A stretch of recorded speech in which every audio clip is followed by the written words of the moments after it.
It's cruel, you know, that music should be so beautiful. It has the beauty of loneliness, of pain, of strength and freedom. The beauty of disappointment and never satisfied love. The cruel beauty of nature and everlasting beauty of monotony.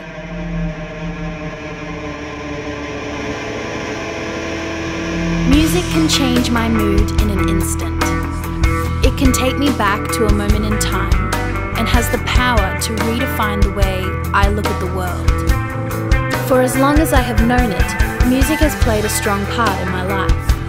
I listen to it like a religion, and I'm addicted to the roller coaster of the emotional highs and lows that I can be taken on when seeing a band perform live. In 2010, I saw a band perform where their sound, the layers in their music, their tone, and their lyrics made a powerful connection with me.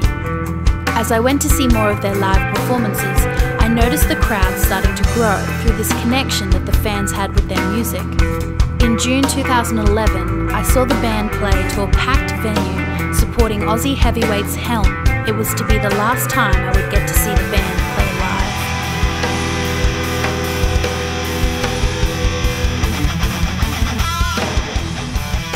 It would take me 2 years to reconnect with the band after their final performance.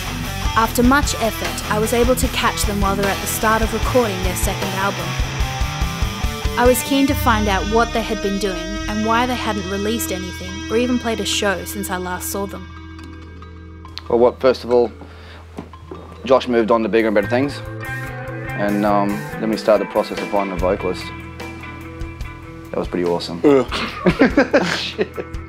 We looked for a vocalist for 6 to 12 months and kept writing the songs that we were writing and just hoping that we'd find somebody. And sat around one day and said, okay, well, we either pack up tools and call it a day, or we have a crack at it and try to do it. And Chris walked into the booth on the faithful day and we turned the mic on and he sung his little heart out and walked out and said, well, he's better than anybody else that's turned up here calling himself a singer.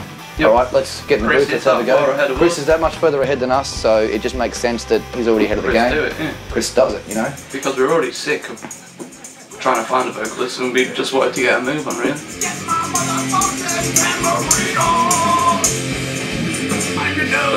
At that point I think we're pretty solid on what we wanted to achieve out of this release.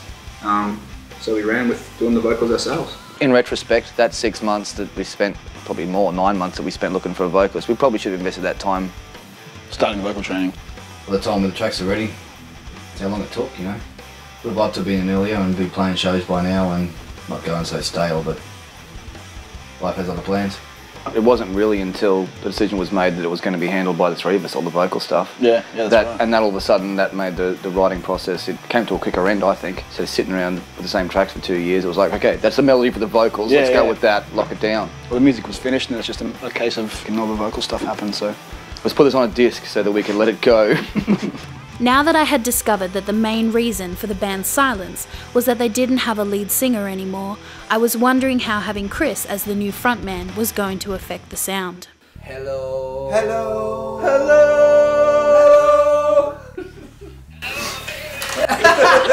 And I'm a ragtime gal. Yes! I think the songs on a level still carry the same thing that the old songs did. Probably because we're all still writing these songs, we're all still involved in how they have performed and come together.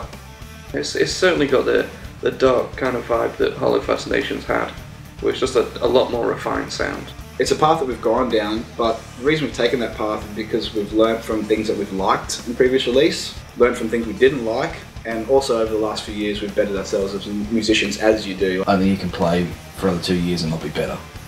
I mean, whether you've got different skills or whether you're tighter on the click or whether you've listened to some more stuff which changes you a little bit. I mean, I think if you practice every day, it's a natural progression of things that you get better. Spent a lot of time writing and rewriting. It's as good as it gets, people, alright? Yeah. I don't think we can... Well, at this stage, this is the best of what we've got. I think when Hollow was finished, I don't know about you guys, but you walk outside, you put the CD on and went, oh God, really, you know? Yeah, and this time around, I think we've got an album that's actually representative of where we are. And I'm sure at the end of all this, I'll believe in every single beat and every single bar, every single note.